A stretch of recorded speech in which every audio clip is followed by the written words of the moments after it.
Singer, songwriter, diva. Anita Baker is the voice behind some of the most timeless and romantic music. Her jazz-inspired songs have earned her 8 Grammy Awards, but away from the glitz and glamour of the industry, Anita has faced some troubling experiences. This is a story about abandonment, betrayal, losses, and deep, dark family secrets.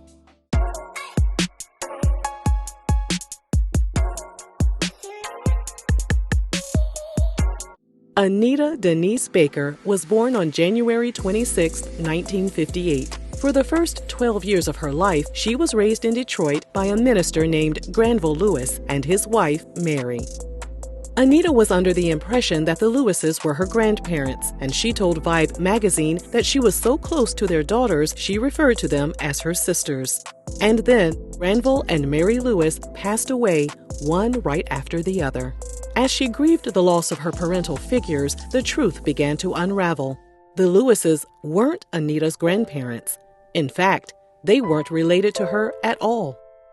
Anita found out her biological mom was only 16 years old when she gave birth to her, and her biological father wasn't around. Unable to take care of her, Anita's mom dropped her off on the Lewises' doorstep when she was just a baby. The news crushed her, but she eventually came to terms with her biological mother's decision.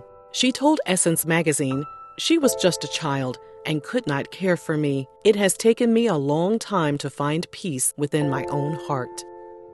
Anita told the Sun-Sentinel she was unknowingly raised within a tightly knit circle of family, friends, and relatives. She told the publication that many of the people within the circle still weren't quite sure how they may or may not be related. Anita said she still couldn't figure it all out, and there are numerous missing pieces to the puzzle.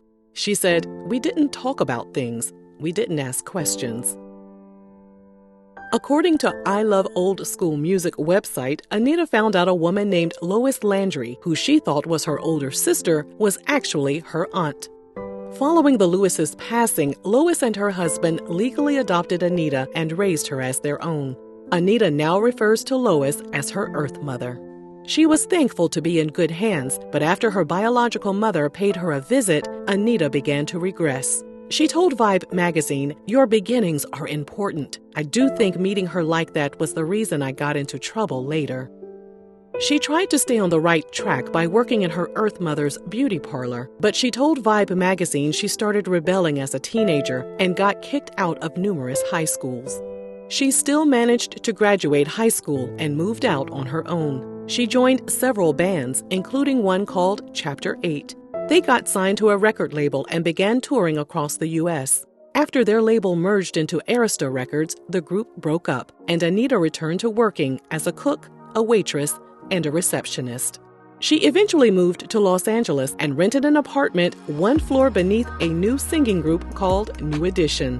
She signed her first solo deal with Beverly Glenn Music and released The Songstress in 1983. After realizing she had signed a crappy record contract, she fought back.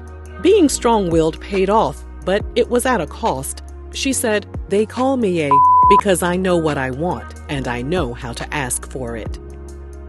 She was released from her contract and signed with Elektra Records. She took complete control of her second album by working as the executive producer and songwriter on many of the songs. Rapture was released in 1986. Thanks to the song Sweet Love, the album sold over 8 million copies worldwide. She began performing all across the nation, and during a 1986 performance, she caught the attention of a real estate developer named Walter Bridgeforth. Anita told Vibe magazine Walter demanded that she give him a hug, and he said, "I got 6 sisters, and I just bought each of them your album." Anita told him, "For 6 albums, you can get a hug, brother." He gave her his number, and Anita said she called him every single night. But there was one little problem. Anita was his side chick. She told Vibe magazine Walter was in a 5-year on-again, off-again relationship with someone else. But Anita continued seeing him, and when things would get really intense, she would have to face the reality that he had someone else in his life. Anita said, "I'd call and he'd be like, I got company." Which meant, "Oh, he's back with her. Anita decided it was time for him to make a decision. She bought him a card, and she wrote on the inside, "I love you.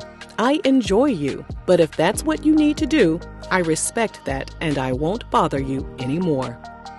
Then she hopped on a plane to New York, and the night before she was supposed to perform at Radio City Music Hall, the hotel operator called her hotel room and told her Walter was on the line. Anita refused his call because she didn't want to be in a non-exclusive relationship anymore. Walter called back every 10 minutes, and when the operator still wouldn't put his call through, he asked the operator to give Anita a message. "The other relationship is over, and I'm coming to New York tomorrow." Anita finally decided to take his call, and by the end of their phone conversation, they were officially boyfriend and girlfriend. Anita said she finally breathed a sigh of relief. In 1988, they became husband and wife. That same year, she released her album Giving You the Best That I Got and took home 3 Grammy Awards. She joined Luther Vandross on tour, and it was a total disaster. According to the Baltimore Sun, the two artists began beefing with each other, and Anita was reportedly unleashing her anger out on everyone, including her band members, flight attendants, and label executives. A gossip website said things between Anita and Luther got so bad during a stop at the Boston Garden that the venue had to put up special curtains backstage to keep the two stars separated. A rep for Anita's management said, "It's been that way since day one. Anita doesn't want anyone except her small group backstage in her area." What no one realized was that Anita was pregnant during the tour, and she implied that her outrageous behavior was due to the pregnancy hormones. Unfortunately, she lost the baby. In between creating more music and releasing the album Compositions in 1990, she suffered a second miscarriage. Anita was absolutely devastated. But she was forced to work through the sadness after agreeing to go on tour again, and things quickly took a turn for the worse. She kept begging to go home, but more and more concert dates were added to her schedule. In January 1991, during a stop in Chicago, Anita entered her hotel suite at the Ritz-Carlton and completely fell apart. She told the Washington Post that when she steps inside a hotel room, everything needs to be lined up to the right of the entryway. Anita said, "I know that sounds ridiculous, but when you're spending 200 days a year in a hotel room, you have to have something that is constant." When she noticed that everything was on the left side of the entry, she said she couldn't gain any coordination. She ended up walking around in circles and crying. Thankfully, her husband was there. He pulled the plug on the entire tour and took Anita back home to Michigan so she could get the rest she needed. In 1992, she got pregnant for a third time, and this time her doctor suggested a new surgical procedure to increase her chances of carrying her baby to term. She told the LA Times that after the procedure, she was put on a lot of restrictions, so it was hard for her to work on new music. But the procedure was a success, and she gave birth to Walter Jr. in January 1993. A few months after giving birth, she found out she was pregnant again, and she gave birth to their second child, Edward, in May 1994. That same year, she released her 5th album, entitled Rhythm of Love, and then she decided to put her focus on her children and devote more time to her marriage. Even though people wondered if she'd ever make music again, Anita knew her time away was only temporary. She began the process of recording her new album, but being the perfectionist that she is, things got stressful. She told the LA Times, "If I fail, I know there will be footprints on my back from these friends and executives walking over me to get to some hot newcomer." And then came more personal issues. She told Essence magazine her Earth mother was battling Alzheimer's, and other family members were sick as well. She eventually decided she needed to stay in town so she could be close to her loved ones. She set up a studio in her home, and her producer would fly in to help her record music. But in the middle of their sessions, she would get a call from the hospital and would have to drop everything. Her Earth mother passed away. Her adoptive father and her birth mother passed away as well. Anita said she was in a constant cycle of burying family members, grieving, working through it, and repeating the cycle. Anita's children were requiring more and more attention, and her marriage was crumbling. In an interview with the Baltimore Sun, Anita said she filed for divorce, but they eventually reconciled. After numerous therapy sessions, she was ready to get back out on the road. She got a new manager who understood that she needed to make time to see her children in between performances, and then she headed back out on the road. While she was busy performing, her husband looked after their children and opened up an IHOP restaurant in Detroit. In 2004, after a 10-year album hiatus, she released My Everything on Blue Note Records, followed by a Christmas album in 2005. Everyone was glad to have her back, but it wouldn't last as personal issues wreaked havoc on her life.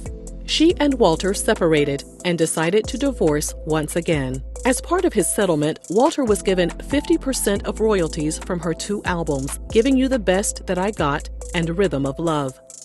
He later objected to a $12,000 royalty payment he received from Anita. According to CBS News, a court-appointed music contract expert gathered information from the record companies to see how much Walter was owed. After crunching some numbers, they came up with a fair amount for Walter to receive, and both sides were happy with the decision. She was finally able to focus on her music. She recorded a rendition of Tyrese's song Lately, and it was nominated for a Grammy. The song was supposed to be included on her album, entitled Only Forever. But as of this video, the album has yet to be released. In 2018, Anita announced her retirement and went on a farewell concert tour. But instead of stepping away from the stage for good, she signed on to perform at a Las Vegas residency in 2019. Multiple platinum albums and 8 Grammy Awards later, we continue to celebrate Anita's achievements, all while honoring her resilience, her perseverance, and her determination to overcome any obstacle that's thrown her way. We salute this queen today, tomorrow, and forever.